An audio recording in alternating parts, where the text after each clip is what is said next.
Hello दोस्तों, स्वागत है आपका हमारे चैनल स्मार्ट एजुकेशन क्लासेस में।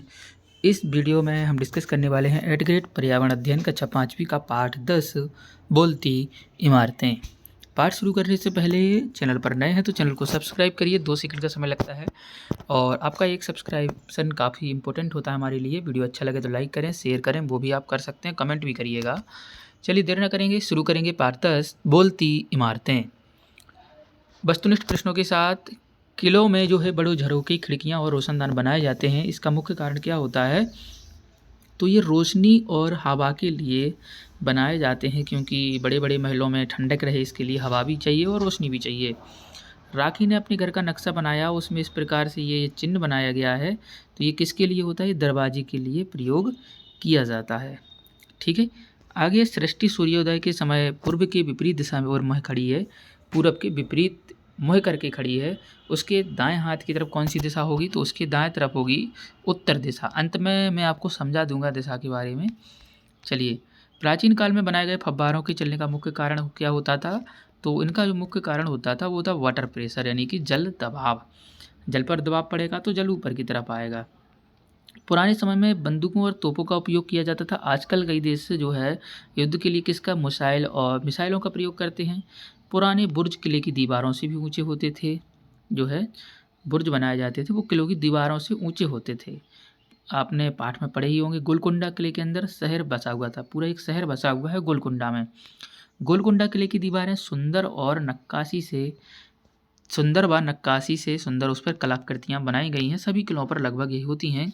नक्शे में जो ऊपर की ओर दिखाया जाता है इस प्रकार से, वो उत्तर दिशा होती है।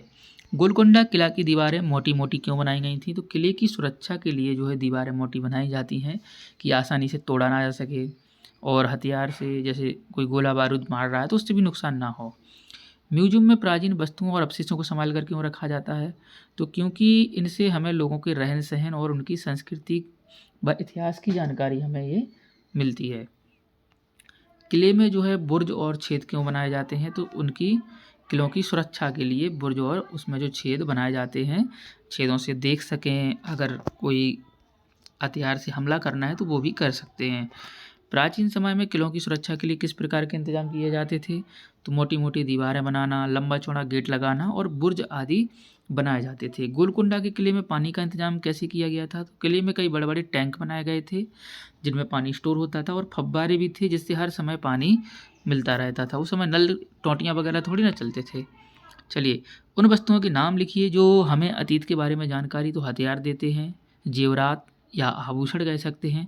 मूर्ति कला, किस प्रकार की मूर्तियाँ बनती थी उस समय के भवन, कैसे भवन होते थे, और बर्तन भी हमें काफ़ी जानकारी देते हैं। ऐतिहासिक स्थलों का भ्रमण करते समय वहाँ पर कौन कौन से कार्य करने की मनाही होती है? तो दीवारों पर हमें गंदगी नहीं फैलाना होता और किसी भी वस्तु को बिना अनुमति हाथ ना लगाना। आप अपने विद्यालय का नक्शा बना सकते हैं, तो सभी जो है अपने अपने विद्यालय का यहाँ पर नक्शा बनाइएगा। नीचे दिए गए नक्शों को देख कर के हमें प्रश्नों के उत्तर देने हैं। देखिए, ये ऊपर जो है ये उत्तर दिशा है, ये आपकी दक्षिण हो जाएगी, इस तरफ आपका पूर्व होता है और इस तरफ पश्चिम होता है। ठीक है, अब देखिए यहाँ पर जो प्रश्न है, आप अपनी पुस्तक में प्रश्नों को खोल लीजिएगा। मैं जो है आपको इसमें देखकर समझाता चलूँगा, और बाकी मैं आपको अगला पेज भी दिखा ही दूँगा, तो आपको ज़्यादा परेशान नहीं होना है। चलिए शुरू करेंगे। पहला प्रश्न जो है कि अम्बरीश के घर से रामू का घर किस दिशा में? तो देखिए, अम्बरीश का घर ये है, ठीक है। अब रामू का घर जो कहाँ पर है?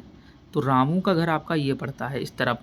तो ये जो है किस दिशा पड़ रही है? ये पड़ रही है आपकी दक्षिण पश्चिम दिशा में इसका घर है। दूसरा जो प्रश्न है कि सृष्टि वेयर हाउस कहाँ है? ये है। ये इससे जो है रामू के घर जाने के लिए कौन कौन से स्थान से जाना पड़ेगा? तो यहाँ से हम सबसे पहले जाएंगे तो सबसे पहले पड़ेगा उदय स्कूल, फिर इस तरफ से जाएंगे तो पड़ेगा जिला शिक्षा केंद्र, फिर आएगा आपका डाकघर, और फिर आ जाएगा रामू का घर। तो इस रास्ते हम जाएंगे।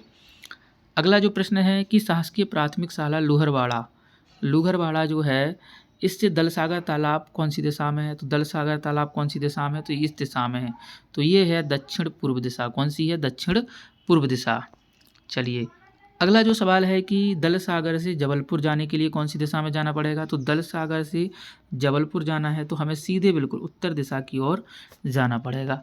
आगे है कि जिला शिक्षा केंद्र से सृष्टि वेयर हाउस, जिला शिक्षा केंद्र से सृष्टि वेयर हाउस, तो ये इस प्रकार से दिशा पड़ रही है, तो जो आपकी उत्तर पश्चिम दिशा में ये पड़ रहा है। ठीक है, तो ये था। और ये देखिए इसका भी आप देख सकते हैं, सारे प्रश्न आपके यहाँ पर लिखे ही गए हैं। ये प्रोजेक्ट कार्ड था। तो ये था आपका पूरा वीडियो। कैसा लगा आपको? पार्ट 10 बोलती इमारतें, कमेंट करके ज़रूर बताएं। चैनल सब्सक्राइब नहीं किए तो सब्सक्राइब भी कर लें। जय हिंद, जय भारत।